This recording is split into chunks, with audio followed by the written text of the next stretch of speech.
Before we start tonight's program, this is a reminder that this episode will address various topics related to mental health, addiction, and a reminder about multiple sclerosis, as there is an update there. These may be sensitive to some of our viewers. Viewer discretion, as always, is advised. We remind you to please consult your doctor, your mental health professional, your outreach group, your sponsor, or specialist before adopting any change to your dietary, physical, and/or mental health regime.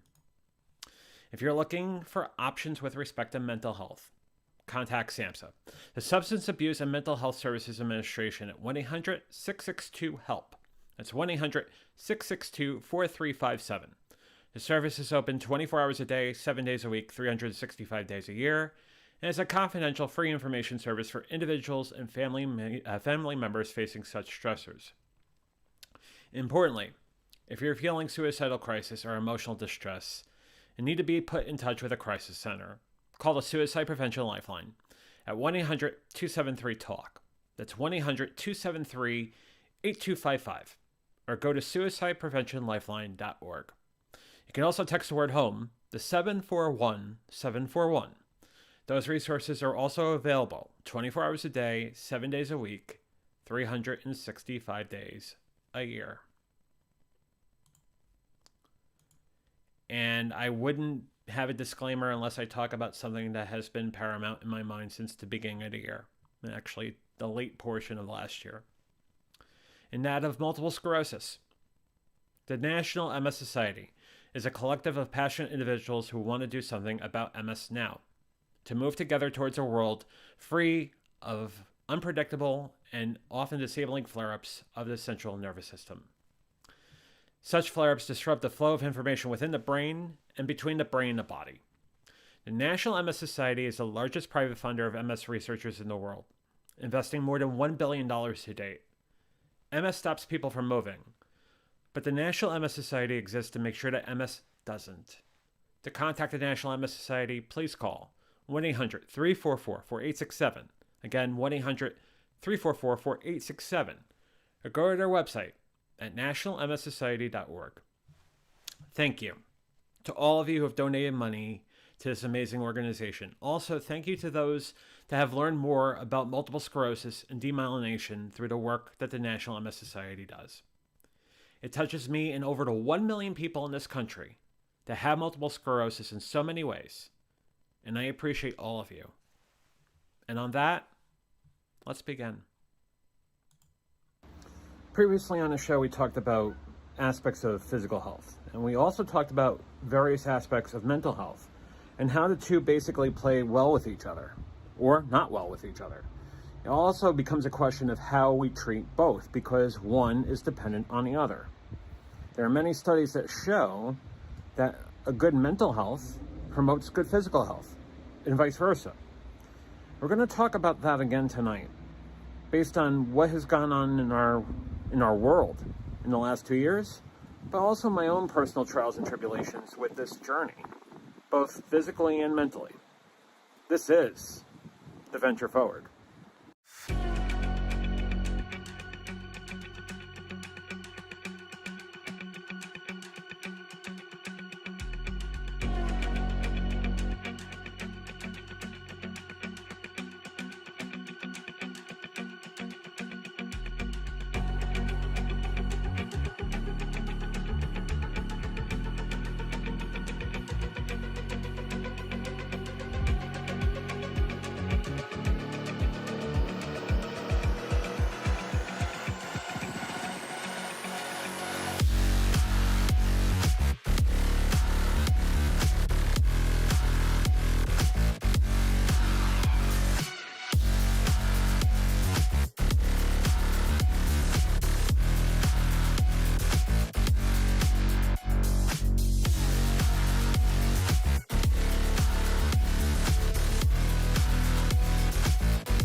Good evening, or good morning, or good afternoon, wherever you may be, and welcome to the Venture Forward. I am John Venturini, a recovering addict of overeating, obesity, alcoholism, and compulsive gambling.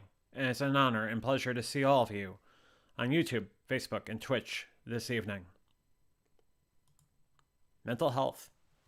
We have talked about mental health before on this show, in addition to the physical health.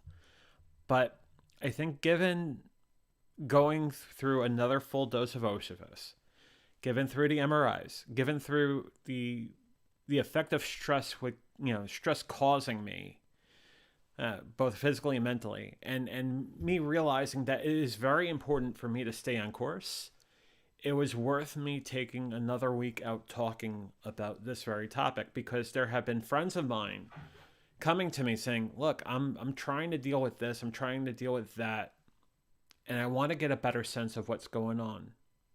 So this is a point where we come back and talk about basics, because in order to fix anything, we have to fix what goes on up here. This basically is the pathway for everything else. So if we have a better sense of what's going on upstairs, we have a better chance of facing obesity or alcoholism or drugs or gambling or whatever, right? I'm talking specifically to the recovery groups that I'm part of. At the end of the day, we owe that to ourselves to have a better mind towards things. So that's why we're talking about that today. And we're going to talk about it on Thursday, in the sense that we're going to talk about how to become your best advocate. We can go get the help we need. We can go on diets. We can go on programs. We could do this, that, and the other thing. But we have to also be our own advocate. We have to do things that solidify, that reinforce this, so we are on a venture forward.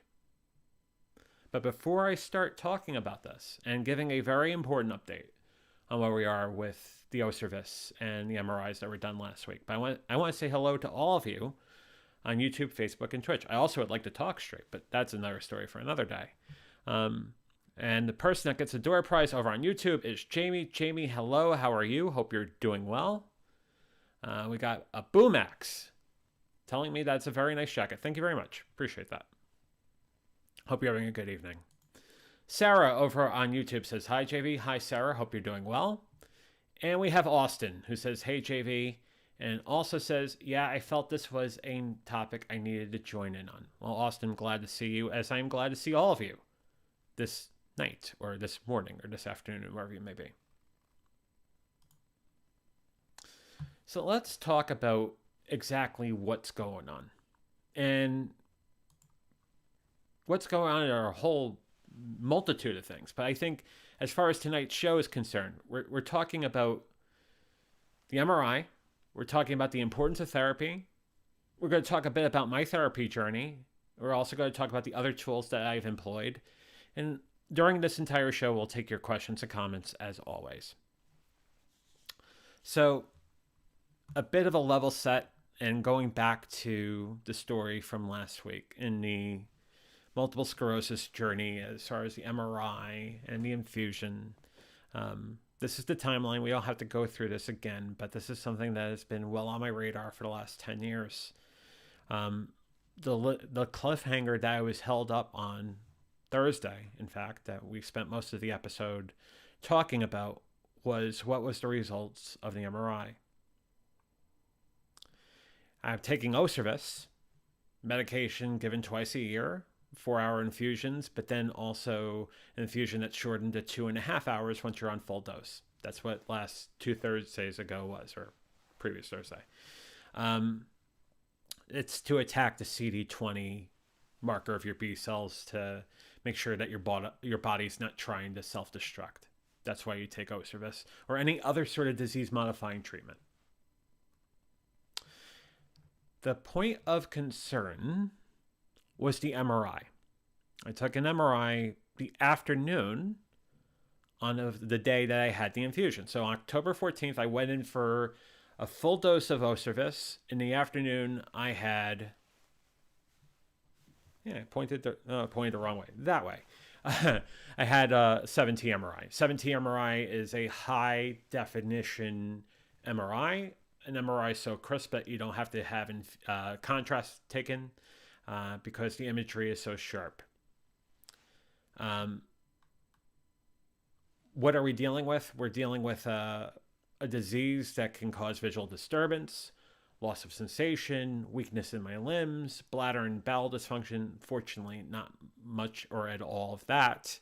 Muscle spasms, depression, paranoia, uncontrollable laughter and weeping, also mental changes. Hang on one second.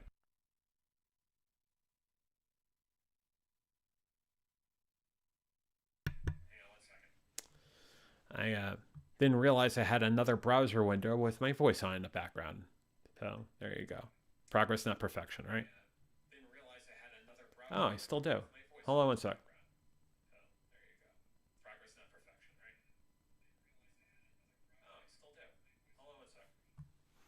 All right, you know what I'm gonna do? I'm just gonna take these guys off and do it off of this. This is fine. So this is what we're dealing with, right? And oh, now I know where it's coming from. Hang on one second. I'll go back to main for 1 second.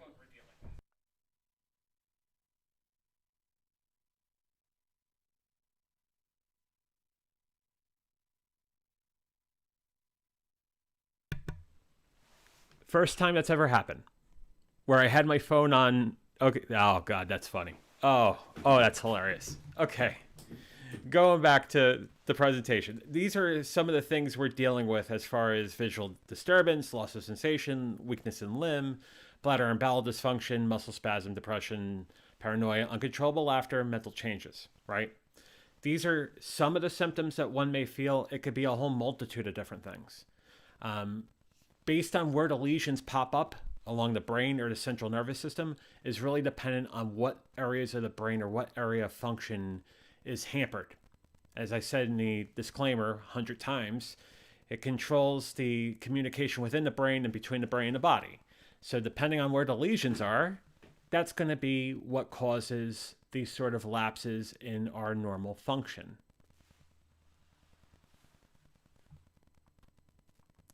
So going back to Maine for a second. The good news is I got wind from my neurologist yesterday morning that he didn't see any changes MRI to over MRI. He didn't go any deeper as far as the MRIs are concerned.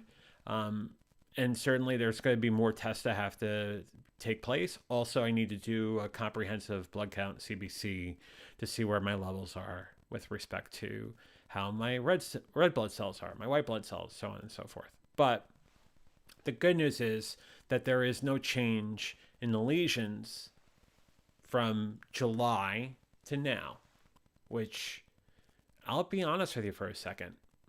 I was nervous. I was very nervous last week. When we were doing the show last Thursday, I wasn't sure whether or not my weakness on the road was due to low blood sugar, or was it the fact that the ocrevus wasn't doing what the ocrevus was supposed to be doing? That's just the God's honest truth. But I'm glad to say that there are no changes between the July MRI and the October MRI. A couple of comments popped up. Jamie says no changes is a good sign for you now. Yeah, it's definitely a good sign to have no changes from one to the next, because there is no such thing as a remyelination. There's no Lorenzo's oil, so to speak.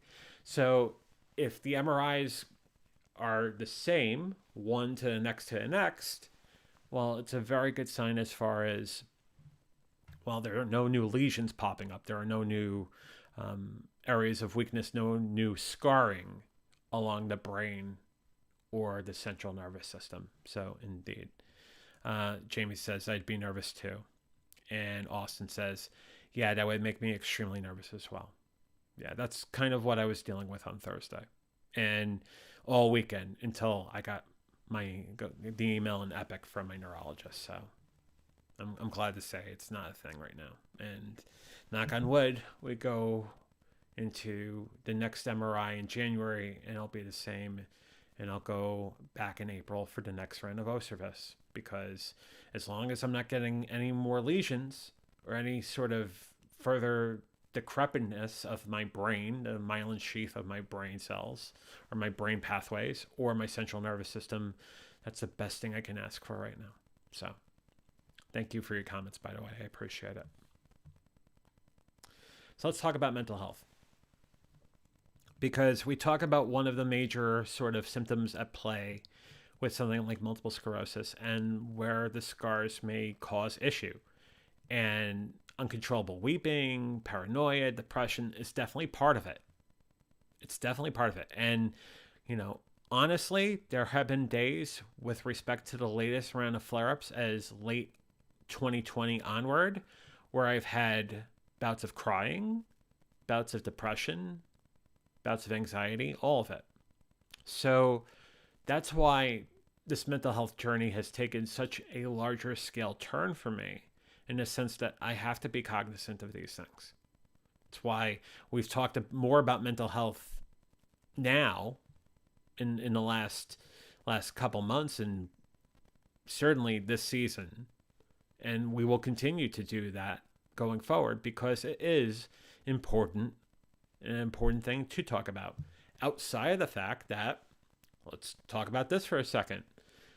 Within our society, within our world, we are still dealing with the after effects and the ongoing effects of, as I humorously say, the Backstreet Boys reunion tour. Let's just say the pandemic, right? We're still dealing with that. So there's a major sort of mental effect, a social effect, as far as what we do in public, how we live our lives, how we work, how we do business, how we do all of that. And that's something that's going to stick around for a long time. The best thing we can do is take care of ourselves. And as I alluded to in the open, and as I will continue to allude to, our mental health is just as, and I was dare say, maybe even more important than our physical health. So we would go see a doctor if we don't feel well. I think we definitely need to talk to a therapist, or at least find that sort of outreach to get our thoughts across and see how we're thinking about things, just as much as we would see a doctor if we aren't feeling well, right? So let's talk about mental health. The CDC updated their site on mental health earlier in the month. And I think it's very important to look at this piece in the sense that mental and physical health are equally important components of overall health. The CDC definitely talks to this. They actually go one further and talk about the correlation between mental health and physical health, in the sense that depression can increase the risk of many types of physical health problems, long-lasting conditions. We think about diabetes, we talk about heart disease, we talk about stroke, we could talk about a whole slew of other physical ailments and how that could be tied to our stress level. When we are stressed, we stand a chance of having physical ailment as well, whether it's internal or what have you. The more likely those conditions become chronic, the more likely you have mental illness. I'll go back to Maine for a second. Think about that for a second. When we're dealing with a diagnosis, cancer, diabetes, or whatnot, we have to basically handle that from two perspectives. Obviously physically, but also mentally. When we're dealing with doctors and the news is never good news, we have to have a better sort of mindset around it. And it's very easier said than done. Without a shadow of a doubt, very easier said than done. But if you think about that sort of snowball going down the mountain and turning into an avalanche, that's what you have. One begets the other and becomes stronger and stronger and stronger. So let's talk about that for a second in the comments.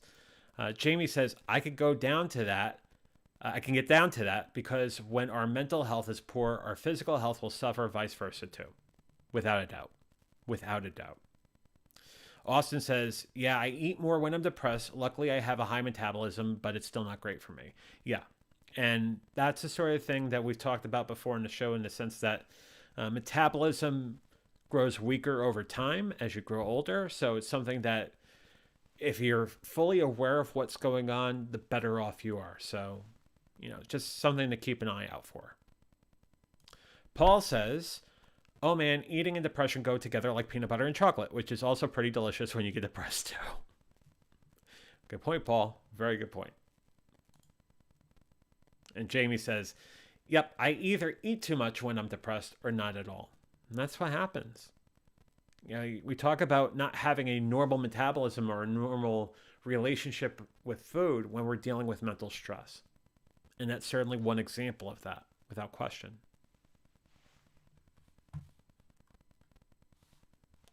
So we talk about what mental illness looks like, but how common is mental illness? Well, the CDC had some thoughts on that too. More than 50% will be diagnosed with a mental illness or disorder at some point in their lifetime. These are based on statistics that were updated in September. So it's taking a little bit of the Backstreet Boys reunion tour into play here. More than 50%. Worse than a coin flip. So there's a larger chance that you're going to be diagnosed with something down the road. So it's better to have a better handle on this and understand what you can do to help that.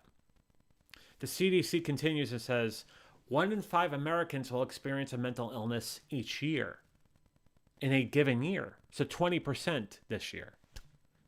1 in 5 children, either currently or at some point during their life, have had a seriously debilitating mental illness. So now it's a question of not only adults dealing with this, or everybody en masse, but now the CDC had commentary based on our children as well. And if you want to go one further down, as far as schizophrenia, bipolar, or major depression, that number's at 4%. 1 in 25 Americans. You think about how common bipolar is, how common schizophrenia is, how common depression is as diagnosed.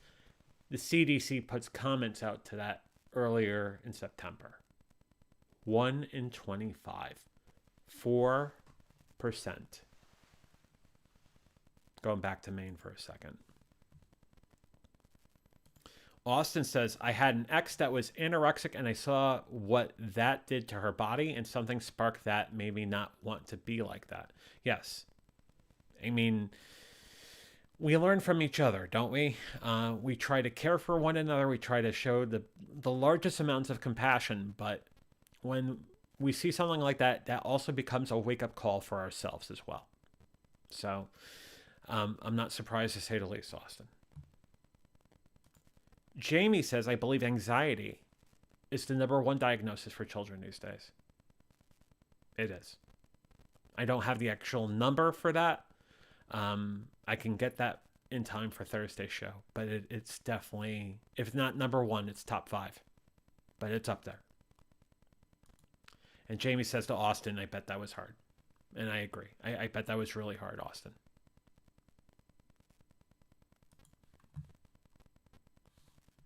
So let's talk about what causes mental illness. They're the obvious, right? They're the things we deal with. But here's a list of things to take into consideration. It could be this list. It could be a whole combination of the things on this list, but early trauma in life, whether it's abuse or witnessing violence, etc. An ongoing medical condition, whether it's cancer or diabetes or, dare I say, MS, etc. Biological factors or chemical imbalances. I would say also, if that sort of thing works as a chemical dependence within heredity, that could be the case as well. The use of alcohol or drugs, yes, that's definitely part of it. And isolation and or loneliness. We think about what we're dealing with the last couple of years. How many people have been isolated? How many people have deemed themselves lonely? You wonder why these numbers are growing. It's because of what we're dealing with. Austin says, I'm one of 25 that's got bipolar, or maybe it's seasonal or both. Well, seasonal, forgot that. Seasonal affect disorder. I think it's SAD or something like that. You know, basically the commonality of climatology, but also the weather, whatnot. Hang on one second. Go back to Maine for 1 second. Yeah. So, I mean, between all of that, it's the sort of thing where if you have that sort of seasonal affect disorder. Oh, there it is. I knew I was right. Thank you, Jamie. Seasonal affective disorder. Yeah, that's certainly a thing. That's why you also have a lot of people who go to such lengths to say, I can't live in a place where it rains half the time. Because seasonal affect disorder is definitely something to take in consideration. As Sarah says, SAD has a lot to do with light. Yeah, so that's why people will buy natural light sort of implements for, basically emitting that sort of natural light, vitamin D sort of light in a room when they're dealing with a situation where they don't have much sunlight or much natural light outside. So it's definitely something to take into consideration.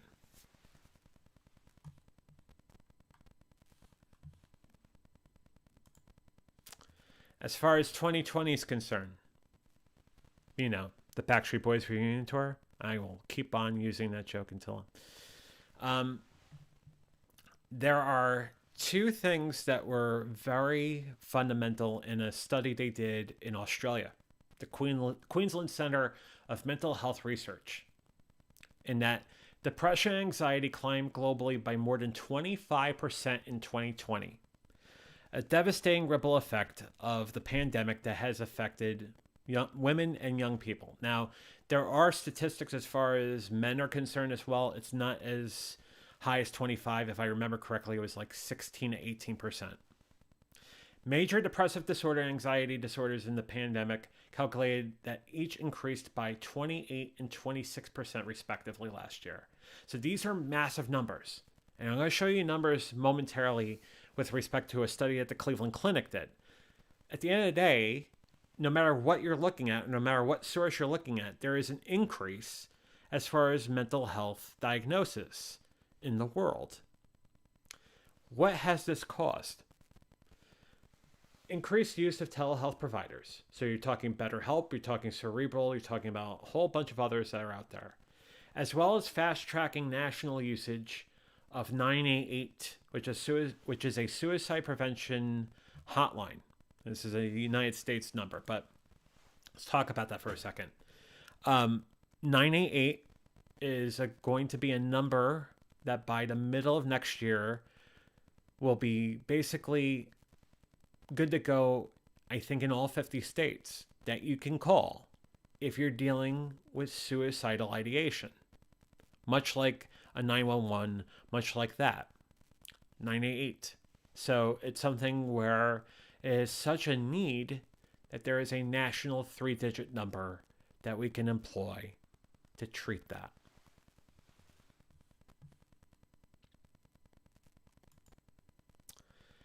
Jamie says, I want one of those lights you talked about a bit ago, or just haven't pulled the trigger on it yet. Those yellow lights are definitely really important. Like, I use one of those lights as a ring light for in here. And even when I'm not doing a live stream, I'll leave it on because it produces such really good vitamin D light. And there's another light that's in the house as well that is a little bit larger, that when it's really raining outside or there's like 3 or 4 days, I'll end up using it. So it definitely helps. Austin says, I love the rain, though. I find it relaxing. Yeah, I sleep to rain noises all the time. Whether it's something I find on YouTube or I use something through Calm or any other source. The sort of white noise that the sound of rain produces can be so therapeutic. Jamie says, I have a diagnosis of major depressive disorder, general anxiety disorder, and ADHD. So you know that these numbers keep on going up because you're dealing with it as many others are dealing with it too. The rain sounds are very relaxing. And Sarah says, I've used them. They're not that expensive. Yeah, you go to like an Amazon or whatever, you can find them not for a large sum of money whatsoever.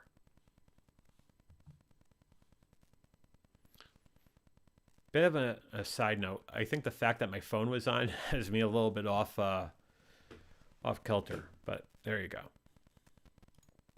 And Jamie asks, Sarah, did you get yours on Amazon?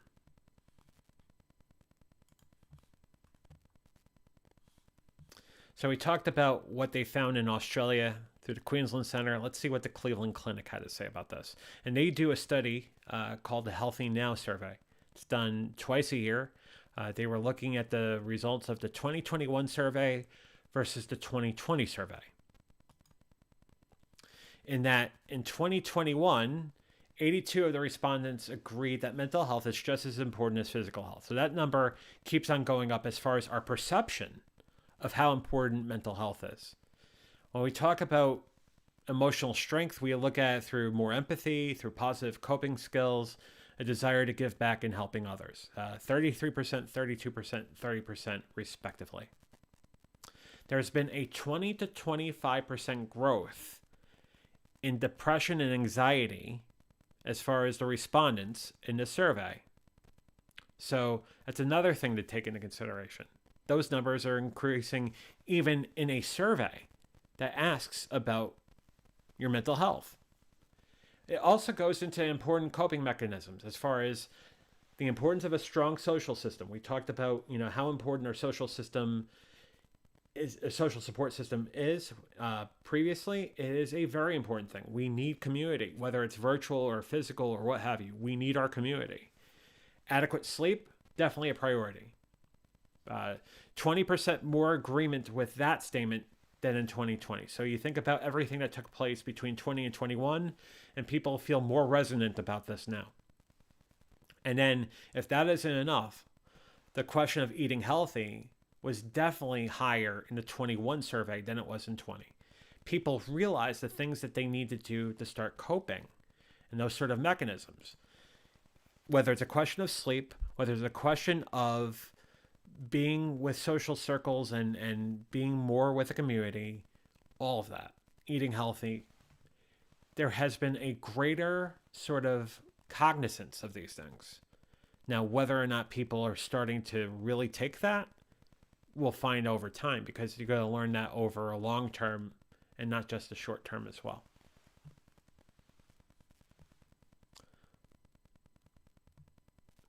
Couple of comments here. Jamie says, it's good knowing I'm not alone in my struggles with a mental illness. Together we stand. Without a doubt, together we stand. Austin says, I love the group I'm at in school. We're called the Peacekeepers. I hate the name. And what we do is we're just a bunch of kids that were trained to notice and help kids who are having a bad day, taking care of one another. That is incredibly noble, Austin. Sarah says there's another factor in the numbers. More people now report mental illness. Yeah, I think we also have doctors that are quick to basically move people towards that direction as well. We're also, yeah, as you said, we're also better at diagnosing it. Austin says, the only exception to us helping is if a kid is having thoughts of suicide, then we're told to tell an adult, and I love that. There are many great resources that we need to turn to when we see someone who has suicidal ideation. And I'll bring the graphic up there for 1 second, in that of the Suicide Prevention Lifeline at 1-800-273-TALK. It's 1-800-273-8255. And if anyone's facing that, they should also text the word home to 741-741.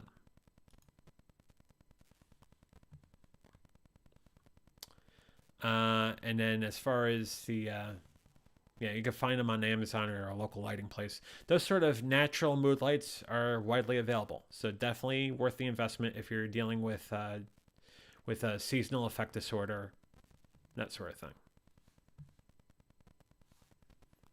So we've talked about different kinds of therapy on the show before. I'm very particular to IFS, but there are some other kinds of therapy that is worth mentioning with respect to, trying to find a therapist, trying to go down the road to to get yourself to a better place. In that of CBT, or cognitive behavioral therapy, it's basically one method. There's also dialectical behavioral therapy, there's acceptance commitment therapy, and then internal family systems, as we've talked about before. CBT, in a nutshell, and there's a one or two sentence statement on each of these four methods, in the sense that in CBT we move to helpful and realistic, or causing thoughts to change behaviors, or changing behaviors to change thoughts. It's more based on how we deal with things, and also moving to a level of realism in what we do. When we talk about DBT, we talk about doing harm reduction and improving relationships with others, and also getting a better handle on distress tolerance. People who usually go for DBT therapy have a very huge problem with not being able to deal with distress real well. So a therapist may go down the road of DBT. So that's one way to go. ACT, or acceptance commitment therapy, is basically commitment to actions that promote meaningful and a values-driven life. So we're talking about values, maybe trying to reconstruct the way we proceed through life. Someone may take on ACT. And then there's internal family systems, which the one thing I've been very adamant about is I look at this from the sense of that the human experience is a series of parts. We're all full of parts, and that there are no such thing as a bad part. All parts can teach us a lesson one way or another, or some parts can help us, whether in a proactive way or in a not so proactive way. We talk about firefighters and managers. Those are some of the key concepts of IFS. The key always is the same, though, in the sense that the parts are meant to work in harmony, so then we can have our external systems flourish and we can provide so much good to the world, whether it's our friends or family or what have you. That is a construct of IFS. I'll go back to main for a second. I learned about IFS through a dear friend of mine, and for the sake of, I also have this on a slide towards the end, as far as the timeline is concerned, but it was a dear friend's recommendation of IFS that got me down that road, and I would be not in a very good place right now if it wasn't for internal family systems therapy. And it's not become a commercial for IFS, but I'll tell you, I'm a big believer in IFS, and at some point I hope to have an IFS therapist on the show to talk more about what they deal with as far as the patients that they see, but the phenomenon that they see, especially given the last 2 years. So we'll talk more about IFS down the road, but it's definitely one of the therapy types that I've grown very close to.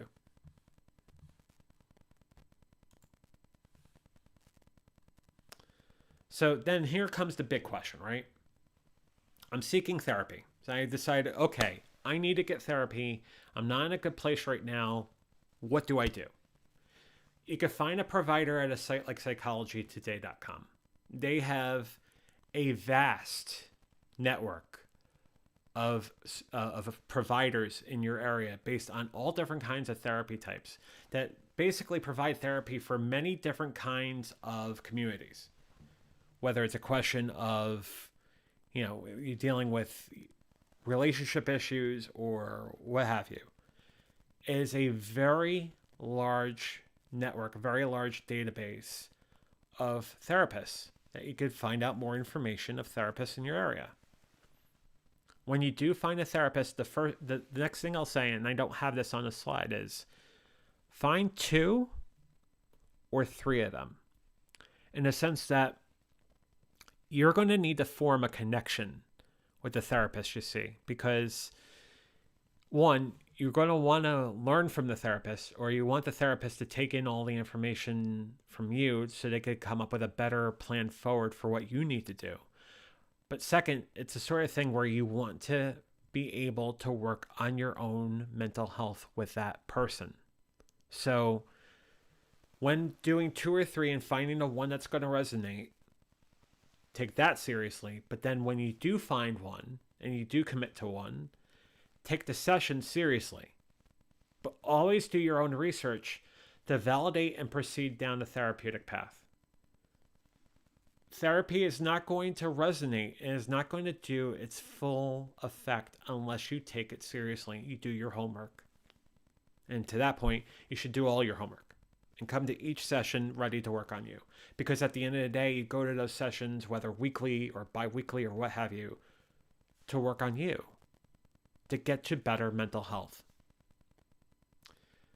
Journaling. We talked about the powers of journaling before on this show. But journal what is on your mind on a daily basis, not only for the fact that it's important to keep a running dialogue on that, but it also helps with respect to your therapy sessions, whether it's weekly or bi-weekly. It doesn't have to be in words. It could be a doodle, could be a caption to a photo, could be a recording, video or audio, but definitely journal. Get your thoughts out. This way you can become one with them, so you know what is bothering you or what is making you happy. It goes both ways. At the end of the day, it's finding your own inner peace and your own inner love so you can share that to any or all. You know, it's going back to the old airplane sort of analogy again. When the cabin pressure goes out in the airplane and there's no way to breathe except for the mask that falls down from the top of the plane or from the top of the little compartment, the first person you're supposed to cover is yourself. But then once you cover yourself, you can take care of the rest of the row. But you must cover yourself first. So you must take care of yourself first. Austin says, I'm actually giving an anti-bullying presentation tomorrow to a group of 8th graders with my group in honor of Bullying Prevention Month. Austin, I wish you the best of luck with it tomorrow. I will definitely be thinking of you tomorrow as you give that presentation. Jamie says, the homework can be so damn hard, but it's so helpful for me. And it's still a struggle with a lot of it, but I'm trying. Keep doing it, Jamie. I'm proud of you. And everybody who does it, I'm proud of you as well. It is the most important thing you could do for yourself. It goes back to the sort of physical health, mental health analogy once again. If there's something wrong with you, if you have a hurt leg or you're having a cough or you don't feel well, you see a doctor, right? Well, the mental health journey asks for the same sort of demand as well. If something's not right, if you're constantly thinking about something, if you can't sleep, if you're having moments of distress, you seek help. Seek a therapist or a psychiatrist or what have you. So the two definitely work in tandem. I think before I wrap up the show today and before we preview what we're going to talk about on Thursday, I think it's very important to talk about a timeline as far as what this journey's been and how important the mental health journey has been as far as this timeline. In the sense that if we go back to February of 2019, February 16th, 2019 was the first day I tracked food. I was tired of walking 5 to 10 feet without needing to sit down because I was at 480 pounds. And I realized I needed to start doing something to fix this. In April of 2019, I know this from an email I got, April 12th, 2019, I learned of internal family systems through a dear friend. And I am very thankful for that friend. I will always thank my friend for learning about IFS. May 30th was the time I drank for the last time. 2 pitchers of margaritas, reversal of fortune, the whole 9. On June 10th, 2019, I searched for therapists related to IFS using psychologytoday.com. Not a shameless plug. Definitely a great service. On July 1st of 2019, I started therapy in IFS. Then we talk about things that we really haven't talked about, but I put it on the timeline because it's important to the story. October 30th, 2019 was my separation. February 5th, 2020 was the IRS audit. October 15th, 2020 was the divorce. December 31st, 2020 was the ER visit at Chester County Hospital with the demyelination. January 14th, I was diagnosed with MS. February 18th of 2021, I had a Chapter 13 bankruptcy. March 31st, the first round of ocrevus. October 14th, a couple weeks back, I just had the latest round of ocrevus. But I will say this, and the reason why I'm talking about this timeline is I would not be in a good place right now if it wasn't for therapy. Therapy basically reinforced this for me. Talking to a therapist and working through this, working on what's going on up here, outside of the fact that I realized that things had to change now, but always going for that reinforcement with a therapist has helped me more times than you could ever possibly think. So, physical health and mental health definitely go part and parcel. They definitely work hand in hand.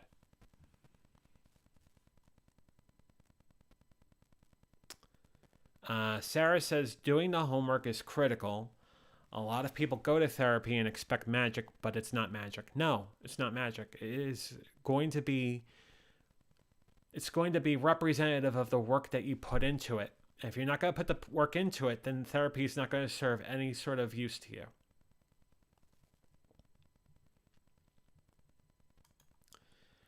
Jamie says, exactly, Sarah, it's work, and healing really doesn't always feel great. No.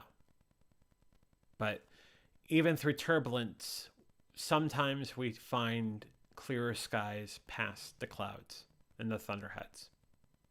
So we work at it. As Jamie says, it feels better in the long run. It absolutely does. Jamie says, it's amazing to see your timeline and follow how you've been fighting all that, JV. Proud of you. You're doing so great and are such an inspiration. Thank you, Jamie. Thank you. Thank you for saying that. I appreciate that. Sarah says you have to get comfortable with being uncomfortable. We have to get through that in order to do that. You're absolutely right. And hello to you, by the way.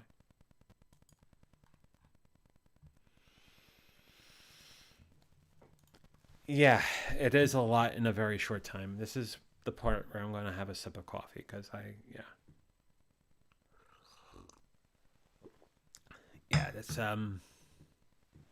it's been a long road. A road that I had to go through in order to have any sort of semblance of normalcy. And you know what? What's normal is a setting on a washing machine. Who cares about normalcy? I think a better life. That's better. A better life. Trying to make sense of this all at a healthier weight, at a life that is not indicative of addiction, whether it's alcoholism or gambling or what have you. To be free of the very toxic things that have been in my life and working past it. It has been a lot, but I'm pushing forward. And I'm sharing my story with you because I know that there are a lot of people that are in this boat. And the people that come to me and say, hey, I want to know more about this, I will spend any time to share all of this with you because it's a very important story. It's one that's changed my life. It's one that saved my life. Jamie says, love that, Sarah. Definitely getting out of that comfort zone. Yep. And Austin says, JV, man, you're freaking awesome. I love you, man. You're a trooper. Keep it up. You truly are an inspiration. Austin, I feel the same way about you. I feel the same way about all of you on this channel tonight and all the people that follow the Venture Forward and even VF Talks. I'm very thankful for all of you. You've really helped me in the last year and change. And it's an absolute honor and pleasure to do this show. Absolute honor and pleasure to do these live streams and share my story with all of you. So let's talk about Thursday. Thursday, we talk about becoming your best advocate. Doing the things that we need to do outside of therapy and things that we need to do to move past it, move forward, to be putting ourselves in a place where we are taking the best care of ourselves so we could take care of everybody. Being your best advocate is the topic for Thursday night's show. And then Friday, we're going to do what we do every Friday. We're going to have a conversation about anything and everything. There might be some costumes. There may not be. There may be some tricks and treats. There may not be. There'll probably be a conversation about Costco or Fogo in there. You know that's going to be the case. But it's a good time as we have on every Friday night. 6:30 Eastern, 3:30 Pacific. The talk for Being Your Best Advocate is Thursday night, 8 o'clock Eastern, 5 o'clock Pacific. If you have talks, it's Friday night, 6:30 Eastern, 3:30 Pacific. But until I talk to you on Thursday, I'm going to say the same thing I say at the end of every Venture Forward and every VF Talks. Stay safe. Stay sane. Stay strong. Stay sober. You're worth it. I'll see you Thursday night at 8 Eastern, 5 Pacific for the next episode of the Venture Forward. Have a great night. Fly be free.